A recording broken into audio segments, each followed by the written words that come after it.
This is a project that only lasts 20 years. At the same time, it is a project that outlives itself for many more lifetimes. As we enter into a 100-year timeline, this is a project that sees the death of heritage conservation in buildings to reincarnate as a system of stewardship and heritage care. Often, our perception of ghost towns are that the buildings are in an irreparable state of decay, consumed by untamed nature and inhabited by little to no people, elderly if there were to be any. Pekan Papan, also known as Papan Village, located in Malaysia, my home country, is a site that fulfills all of these criteria. This is because Papan suffered an economic exodus as a result of a steep decline from its once glorious tin mining era. As a victim of this halted production and consumption cycle, the town quickly deteriorated since the 70s as its younger generations uprooted to other industries. That leaves us with these pekans or ghost towns that are suffering from a rapidly aging population, yet a lack of care toward them. With scarcely any economic engagement, national celebratory holidays become the few windows in a year where visiting family reactivate the village with a glimmer of life. However, in the last 2 years, Papan has received fair attention from national conservationists with the ultimate goal of achieving UNESCO World Heritage status. Initiated by a local task group, current efforts follow the status quo where there is an obsession over archiving longevity. They are focused on preventing further building decay, reinforcing how architects often do not plan for the possible ending of their projects. But such strategies fail to listen to the voices of the life and soul of the village, the elderly. From my interviews with them, they scarcely care about being UNESCO recognized nor about restoring the architectural fabric to its former glory, knowing that they will not be around to see the day that it's achieved. Rather, they simply seek company. They enjoy times where they get to share their lived stories and experiences and not just to the neighbors they've lived alongside for decades. And so, in the context of a demographic crisis happening in Malaysia, where lower birth rates are clashing with an aging population, which begs us to re-examine what we let live and what we let die, how can we introduce an aspect of palliative care into conventional heritage conservation practices to ensure cultural transmission through generations while preparing both the architecture and the elderly living in these ghost towns for a gentler death? So, my practice aims to outline the beginning of a palliative care framework in heritage conservation that democratizes authorship. It interrupts as an architectural strategy designed to temporarily restore the existing fabric for a period of 20 years. Intervals between dormant gaps can be reduced by encouraging an external demographic to flow into the village for events that can now take place, managing symptoms of inactivity. During this period, it fosters cultural transmission between villagers and visitors, serving as an alternative end-of-life care for the elderly. Then, beyond the 20-year initial time frame, the design interventions outlive the elderly to reincarnate as containers for potential, coexisting with other authors like non-human agents on site or with the passing of time itself. The design language is aimed at temporarily stabilizing the decaying structures while facilitating an undefined activity space for the elderly. It can be broken down into 3 typologies. Framing, with precise and lightweight steel insertions, maximize use of the tall height shophouse. Carving into vertical planes, like creating fins or perforated brick walls, are all informed by cross-ventilation studies to ensure environmental comfort.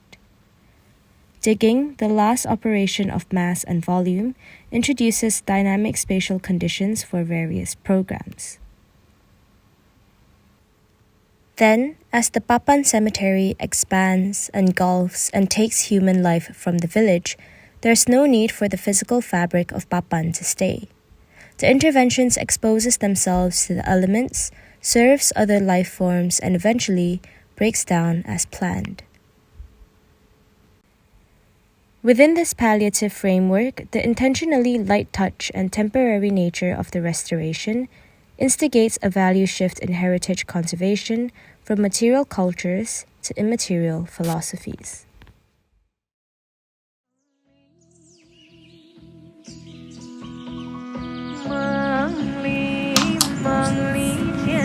道理，我好久没听见这首歌了。以前的甲板电影院每次都会播的。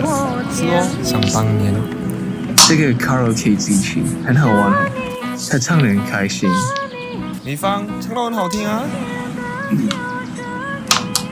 Jackie， 我跟你讲哦，现在真是玩到很刺激哦，我不要走掉，可以帮我拿一杯 kopi O 来嘛？然后我走掉啊，我的 luck 就走了。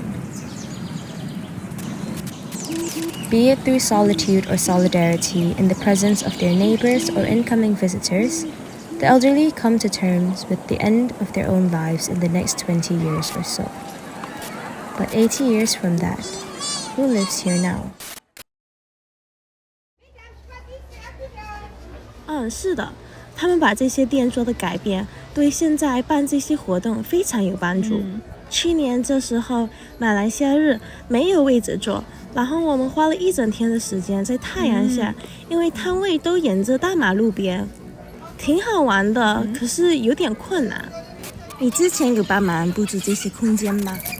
对啊，其实我昨天有来帮刘叔叔和林阿姨，店铺正面都是我们做的那些帘子。其实他们一早就已经把布料弄干了，他们也只需要我帮忙爬那个梯子，然后把它吊起来。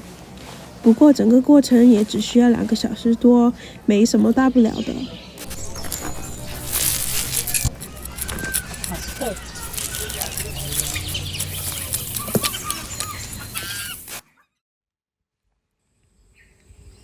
A short-term material strategy, designed to decompose shortly after its planned use, has been devised as an extension to the mass and volume-based design framework.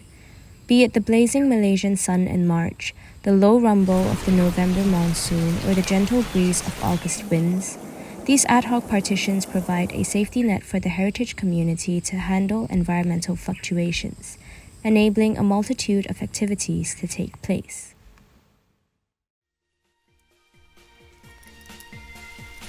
新年快乐，好耐冇見啦，新年快樂恭喜發財，恭喜發財大家！恭喜發財，新年快樂，好耐冇見啦，你哋好嘛？新年快樂啊！恭喜發財！新年快樂啊，張婆婆，祝你萬事如意，青春常駐，最緊要身體健康啊！阿玲，2032年鼠年，祝你身體健康，新年快樂啊！唉，諗唔到我仲有機會可以食一餐團年飯。就算食多一次都好啊，咁我走都可以走得開心啲。大吉利是，新年唔可以講呢啲咁嘅嘢㗎。陳伯伯，埋嚟食飯啦！係喎，唔好唔記得我哋一陣間食糖水之前要睇嚦咕嚦咕新年財啊！我要等你哋呢啲年輕人見識下咩叫經典嘅賀歲片。The palliative methodology does not prolong the building's life indefinitely. It merely offers a chance for reincarnation, a breath of life in its twilight chapter.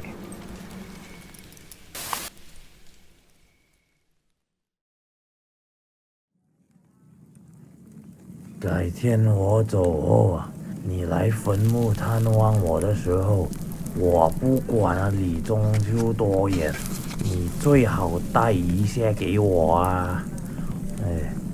So first show you you press it firmly， 压下去一点啊，压它啊。Okay, press it firmly with the heel of your hand like this. Correct. 对了，这样吧，来，妹妹。So to this day, right? We do this every 中秋节，我们就回去那甲板墓地去 visit 那个 Uncle Dan。清明节的时候，我们去看 Uncle Dan。And then this is how we remember 甲板哦。The proposed methodology sets up a system that carves out new sociological structures, that fosters non-biological filial relationships between the village elderly with external visitors. With Papan being just the starting point, this new practice may well take root in the 404 other Pakans or similarly classified villages across Malaysia. Each of these dying stars eventually form a constellation of cultural transmission across the country. In turn, this forms the basis of generational wisdom being passed on, privileging knowledge transfer of intangible heritage over the upkeeping of architectural shells that outlived their function. Therefore, my practice is not tied to a single point location. Rather, it is anchored through the passing of time. The architect's authorship in this project is limited to a relatively short time frame, only 20 years. Hundreds of years from now, when these architectures have collapsed, we can find solace that they had burned beautifully and that they live on in others, in the continued refinement of craftsmanship, in the bedtime stories falling off the lips from mother to child, in folklore, and in the smoke of the ritual fire. A 4,000-year-old Chinese folktale speaks of the Silver River, known in the West as the Milky Way galaxy, as a barrier that separated the heavens and the earth. The Silver River bathed these two realms in light, allowing a connection between earthly beings and ghostly celestial creatures. As the project expands the palliative buffer time between life and death, both for buildings but also for people and their culture, let us meet at the end of where the river runs silver.